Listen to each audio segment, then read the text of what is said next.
6 வாரத்தில் சிகப்பழகு. எத்தனை தொலைக்காட்சி விளம்பரங்கள் நம்மை பாடாய்படுத்துது. அது மட்டும் இல்லாம வடிவேலு அவர்கள் மாதவனை பார்த்து சொல்வார், சிகப்பா இருக்கிறவன் பொய் சொல்ல மாட்டான் அப்படின்னு ஒரு நகைச்சுவையா சொல்வார். ஆனா இந்த வரிகளுக்கு பின்னாடி எல்லாம் சிகப்பு அல்லது வெள்ளை என்பது உயர்வு போலவும் கருப்பு என்பது தாழ்வு போலவும் ஒரு மனப்பாங்க.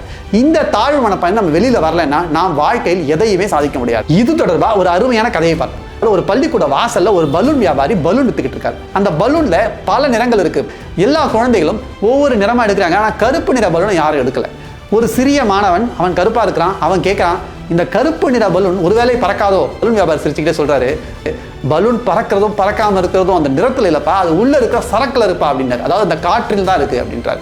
உடனே அந்த பையன் அதை வாங்கி அதை பறக்க விடுறான். அந்த கருப்பு பலூனும் மற்ற நிறங்களுக்கு சரிசமமாக பறந்தது. அந்த மாணவன் தான் பின்னால் ஒரு மிகப்பெரிய போராட்டத்தை உருவாக்கினான்.